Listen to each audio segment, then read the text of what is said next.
Those of my clients that make actual widgets are in a pretty solid position.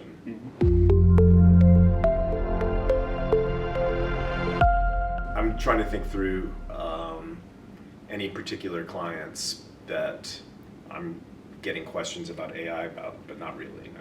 Yeah, within their business, I don't know that we would be included in those conversations at this point. I mean, there are privacy concerns that come up. So, if it's a healthcare-oriented company, HIPAA comes into play. There's certain regulations out there about protecting data that become very important when you're dealing with AI. For instance, a feather in my cap, I know never to put a client's information into ChatGPT, for instance. Right. That's a no-no. Right. That we enjoy attorney-client privilege here. Our clients enjoy that. In order to protect that, you cannot use an LLM to assist with their specific details at all. It doesn't impact us because we have our own formation of documents process that has nothing to do with AI tools because of the bespoke nature that you mentioned. But once that information goes into an LLM, it is public and discoverable, and that is dangerous to a client's interests when, particularly in the litigation arena, but even in transactional, there's certain things that you would never want to be available to third parties. No, because that's what those softwares do, is they take all available information to learn from it, to learn how to talk about it. And once it's in their database, right. I don't know how you get it out.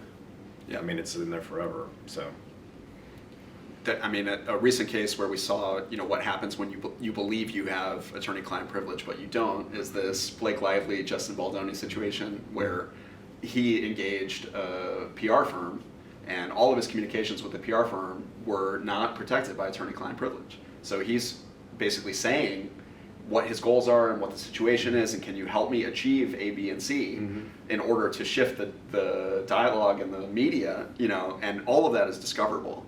And a large language model would be exactly the same. If you introduce private information into ChatGPT or Claude or any of these products, it is now public.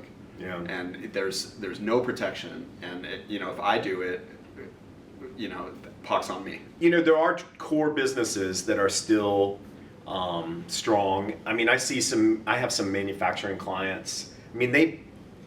A lot of our clients perform niche services. They found a niche in the market. Maybe they process metal a particular way, or they fabricate specialty parts or whatever.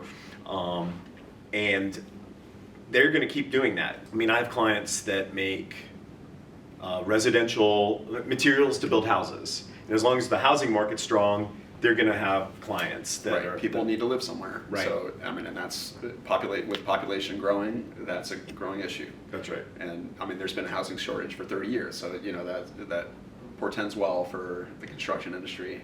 I think the closer you get to the real world with things that you can actually hold that are part of our day-to-day, the safer it is from a kind of a digital revolution change, or the sweeping changes of AI.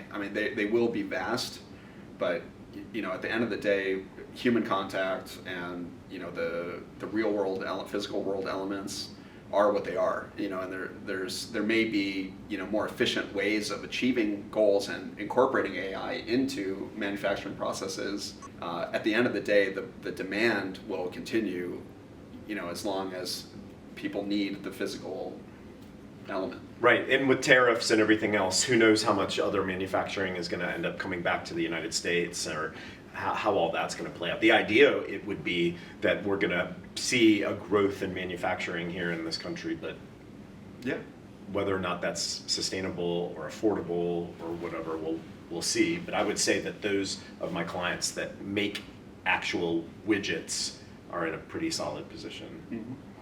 Really, the business for a business owner is just a vehicle to accomplish their life goals.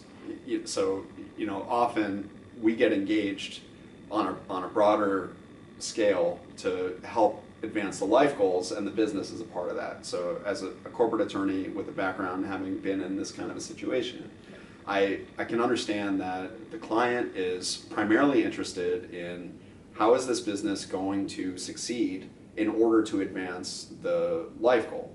So we engage Trust and Estates Counsel for estate planning on the broader scheme, but they still need to run their business day in, day out. And so if I'm involved from a contractual standpoint and it's just an ongoing kind of outside general counsel role, that role is to help pass the baton over time from the principal to the next generation if it's going to remain a family business, which isn't always the best outcome. But if the business owner is deciding that I have a child who seems to take to this, that seems like this is the right path and it maintains this business in the family and that's part of the legacy and that's what I want to do, they need to be engaged in the day-to-day indoctrination, as you said, of the child, getting them up to speed so that they're capable of running the business.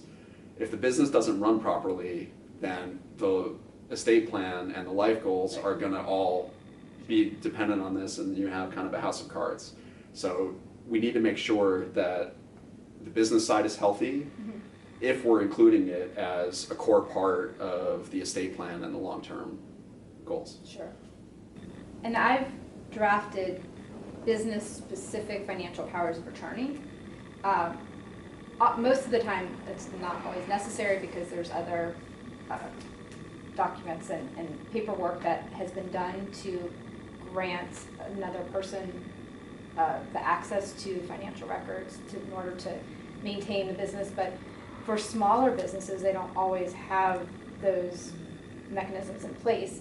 And we've drafted business-specific financial powers of attorney to enable somebody to step in, similar to how we use financial powers of attorney, but step in to the shoes of the business owner to deal with the banks and pay bills.